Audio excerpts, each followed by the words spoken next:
Black cow, cockroach, ugly, skinny. Doctor Ram എന്ന അധ്യാപകനാണെന്ന് അവകാശപ്പെടുന്ന ഒരാൾ വിദ്യാർത്ഥികൾ വിളിച്ച പേരുകളാണ് അതൊക്കെ. എന്നെ പറഞ്ഞു നിന്നെ കാണാൻ അഗ്ലി ആണ്, ലൈക്ക് ബ്ലാക്ക് പിഗ്.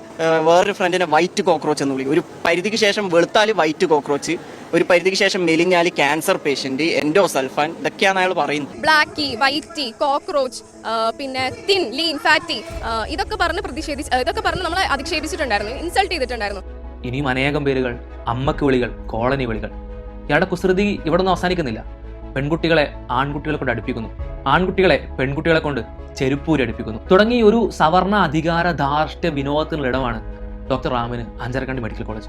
ഒരു ചെറുക്കനെ വിട്ടിട്ട് എന്നെ ഇങ്ങനെ അടിച്ചു. എനിക്ക് ആ സമയത്ത് ചിരിച്ചു നിൽക്കേണ്ടി വന്നു, പ്രതികരിക്കാതെ. ആ ചെറുക്കന് നിസ്സഹായനാണ്. ഇവനെ കണ്ടിട്ട് ഒരു ബെഗറിന്റെ ലുക്കില്, ഇവനെ കണ്ടിട്ട് ഒരു കോളനി ബെഗറിന്റെ ലുക്കില്, നിന്നെ കാണാൻ ഈ ആദിവാസി ചെക്കനെ പോലെ ഉണ്ട്. ഒരു കുട്ടീനെ കൊണ്ട് ചെരുപ്പൂരിയിട്ട് തന്നെ അടിക്കാൻ വേണ്ടി പറഞ്ഞു. ഈ പീഡനങ്ങളുടെ കഥകൾ പുറത്തു വരാൻ ഒരു വിദ്യാർത്ഥിയുടെ, നിതിൻ രാജിന്റെ ജീവൻ പൊലിയേണ്ടി വന്നു. ആ ദയനീയമായ മരണം സംഭവിച്ച് ഈ വാർത്തകളെല്ലാം പുറത്തു വന്നതിന് ശേഷവും പലരുടെയും ആശങ്ക ആ മരണത്തിന് പിന്നിൽ വായ്പയുമായി ബന്ധപ്പെട്ട പല സാമ്പത്തിക ഇടപാടും സാമ്പത്തിക ബാധ്യതയും ആവുമെന്നുള്ളതാണ്. ആ ജീവനെടുക്കലിന് പിന്നിൽ ഒരുപക്ഷെ പല കാരണങ്ങളും ലെയറുകളായി പ്രവർത്തിച്ചിട്ടുണ്ടാവും, സ്വാഭാവികം. പക്ഷെ അങ്ങനെ പല കാരണങ്ങളുണ്ടെങ്കിൽ പോലും അതെങ്ങനെയാണ് ഈ പീഡനങ്ങളെ അപ്രസക്തമാക്കുക? ഇനി ആരും മരിച്ചിട്ടില്ലെങ്കിൽ പോലും ഇവക്കെതിരെ നടപടി എടുക്കണ്ടേ? ഒരു അധ്യാപകൻ എപ്പോഴോ അബദ്ധത്തിൽ ചെയ്തൊരു പ്രവർത്തനത്തെ പറ്റി അല്ല പറയുന്നത്, മറിച്ച് വർഷങ്ങളായി ആനന്ദത്തോടെ തുടർന്നു പോരുന്ന വിവേചനങ്ങളും അധിക്ഷേപവും നിറഞ്ഞ ക്രൂര സംവിധാനത്തെ പറ്റിയാണ്. പ്രതികരിക്കുന്ന വിദ്യാർത്ഥികളുടെ ഇന്റേണൽ മാർക്ക് നിഷേധിക്കുന്നവർ, അവരെ തോൽപ്പിക്കുന്നവർ, പ്രതികരണം ഒരു പരിധി കടന്നാൽ നിതിൻ രാജിനെ പോലെ ചലനമറ്റ് കിടക്കാനുള്ള സാഹചര്യം ഉണ്ടാക്കുന്ന നീച സംവിധാനം നയിക്കുന്ന ആളുകൾ. കൂട്ടം ചേർന്ന് ആക്രമിക്കുന്ന സ്ഥലമെന്നാണ് മരണപ്പെട്ട നിതിൻ രാജ് സ്റ്റാഫ് റൂമിനെ പറ്റി പറയുന്നത്.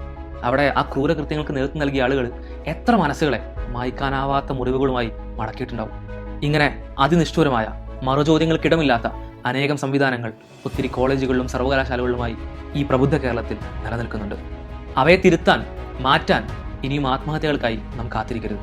നമ്മൾ പ്രബുദ്ധരായി എന്ന കളവ് ആവർത്തിച്ച് നവോത്ഥാനത്തെ പൂർത്തീകരിച്ച അധ്യായമായി നാം കാണരുത്. റാമുമാർ തിരുത്തപ്പെടണം, കർശനമായി വിലക്കപ്പെടണം.